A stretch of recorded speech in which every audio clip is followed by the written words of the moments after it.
Hello, everybody. It's the old bear from the old bear's den of Bigfoot again tonight. As promised, we're going to give you a story about a Bigfoot that is prominent in the great state of Ohio, the flat state of Ohio. It ain't so flat, guys. Anyway,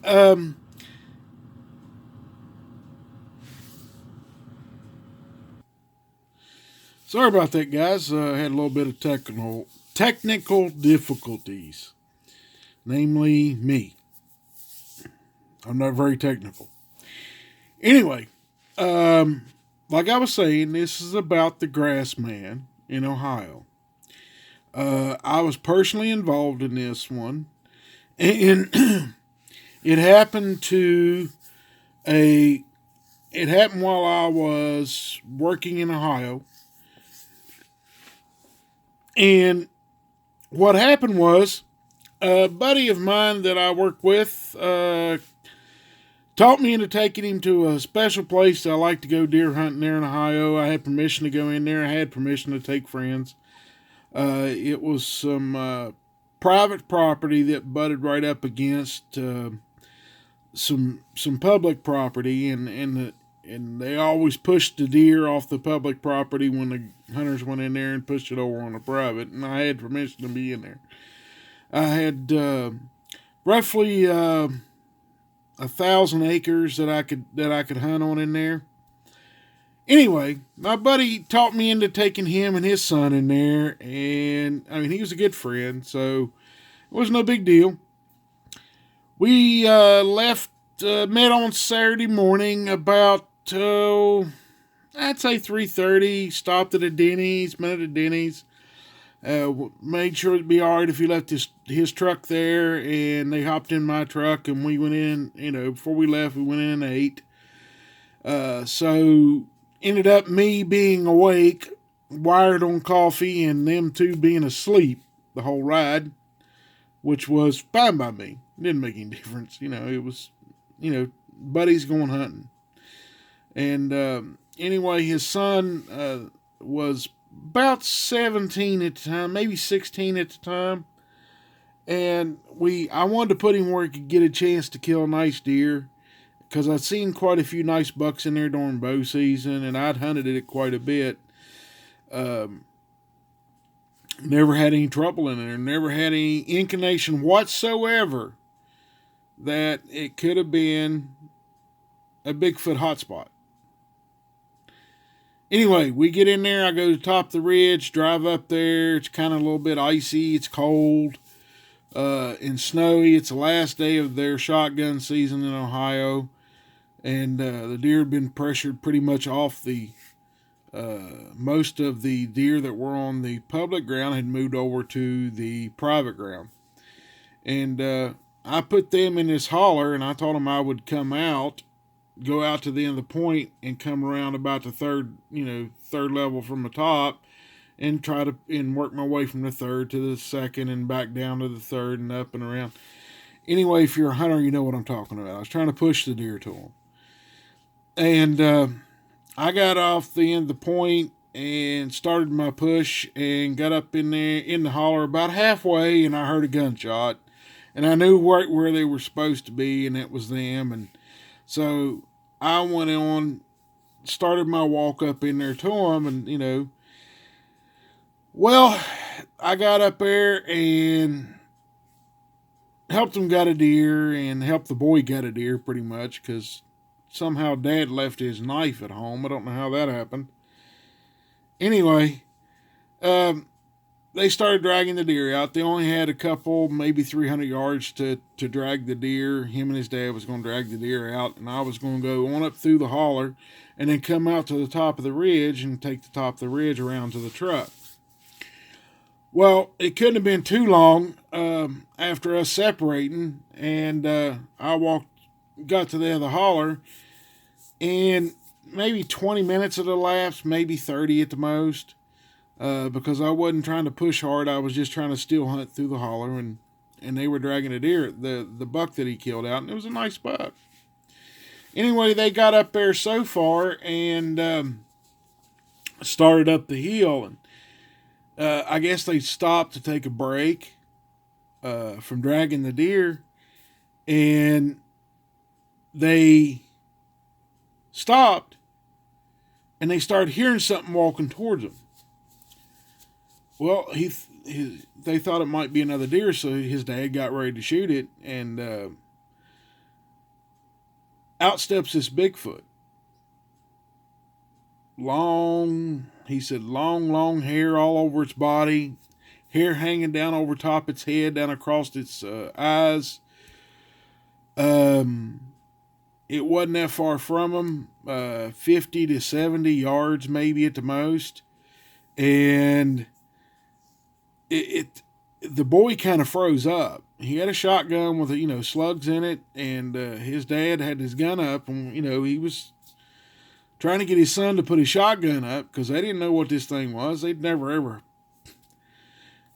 He's from West Virginia. I thought but he lived in town all of his life, and he wasn't much for the outdoors until he got to Ohio, and he had his son with him, and so Anyway, they were looking at this thing, and my buddy was standing there, and he's going, "Hey, you need to get your shotgun up. This thing is bigger than us, taller. It's big. You need to get your shotgun off your shoulder and to your shoulder and get ready to shoot this thing, because if it wants to come after that deer, we're going to have to kill it." Well, the thing starts walking towards him. Well, my buddy puts a shot in the ground in front of it, and it threw dirt up all over, its legs and everything. And he's like, this thing just kept walking. So he put another shell, and when I heard him shooting, the first time, I thought maybe he got a deer. So I started down towards him. Because he didn't have a knife, me thinking he's going to shoot a deer, and I get down there, and after the second shot, the thing thought better, maybe it should run off or leave or something, so it left. Other than walking right straight towards him after being shot at the first time, I guess the second shot made its mind up for it, and it took off. Plus, it probably heard me coming over the hill because I come over the hill pretty quick, and he really didn't say a whole lot when I got down. I asked him, I said, "Did you hit it? Did you get one?" He said, "No. No deer." And finally, I guess his son snapped out of it, and he's sitting there going, "Dad wasn't shooting at a deer.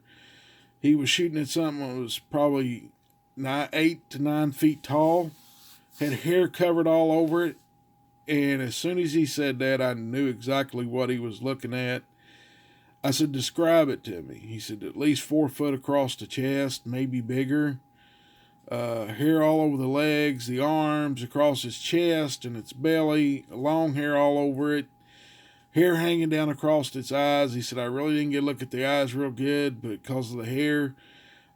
He said it had almost a human-type nose on it, big mouth, and I asked him, I said, "Well, did it have a protruding, lips or anything?" He said, "No, it had, thin lips."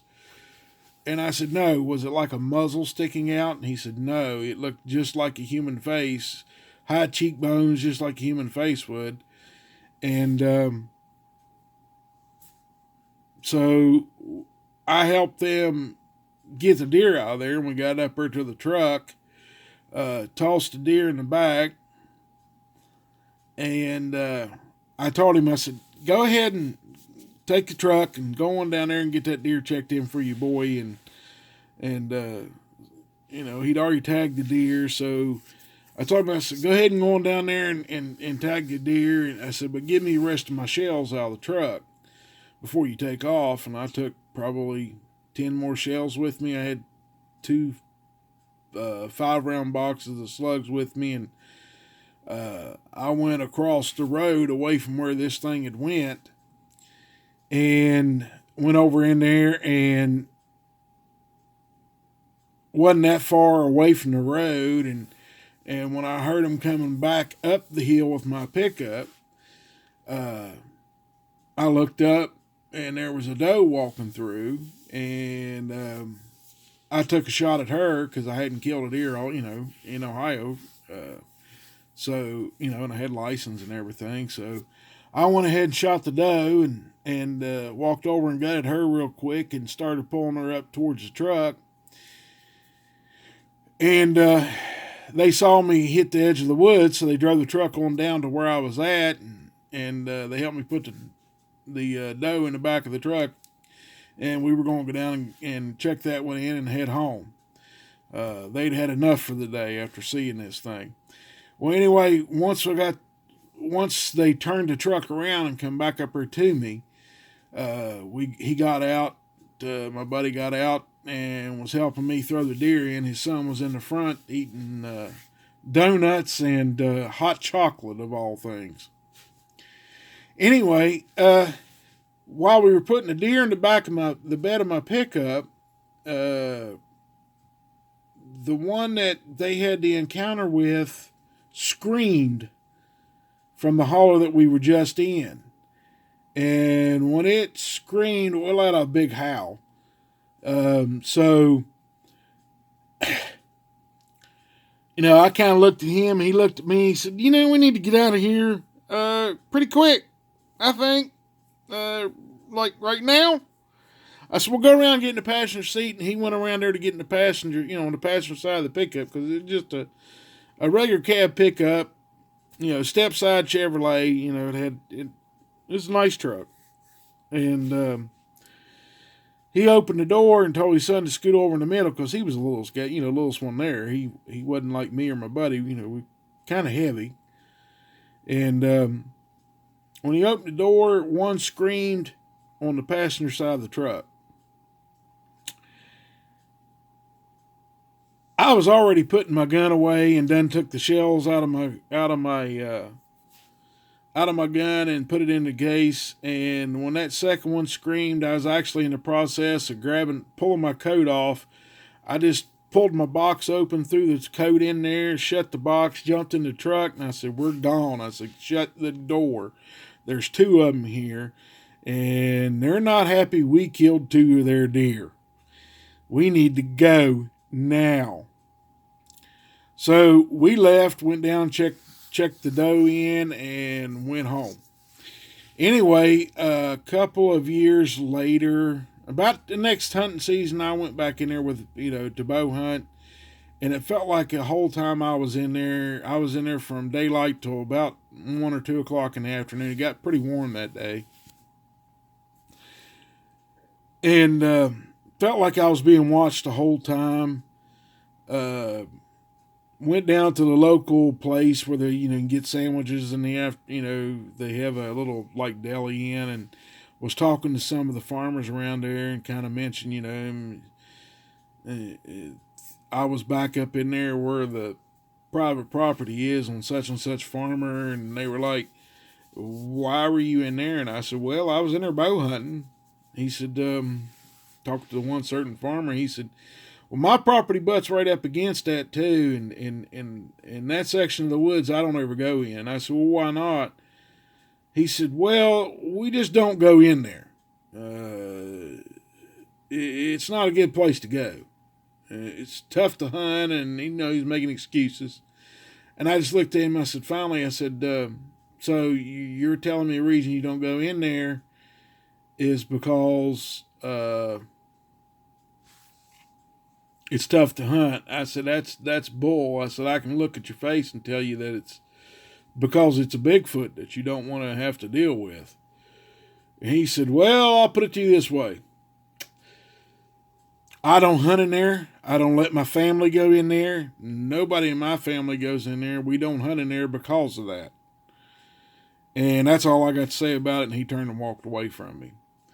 So we tried it again the next year to go in there and bow hunt, me and my buddy, and it's the same feeling. I mean, by 10 o'clock in the morning, my buddy was like, can we go somewhere else? He said, I just can't deal with this anymore.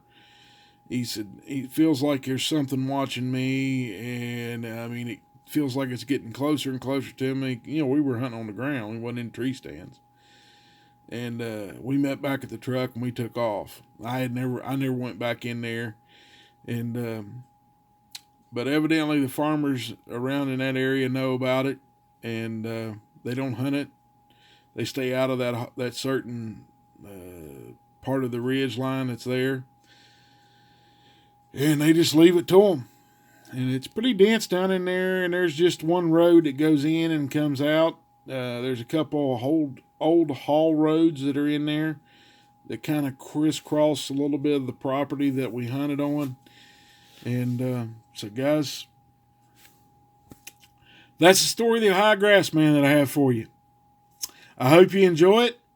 And if you want to, and you're new to the channel, you can subscribe. You don't have to. But I appreciate you coming. And the three investigators, the two other investigators and I both, appreciate you coming to watch the videos. And y'all have a blessed evening. And we'll have another one for you probably coming out Thursday. At least I hope it comes out on Thursday. Well, y'all enjoy. Y'all have a blessed night, and we'll see you on the next one.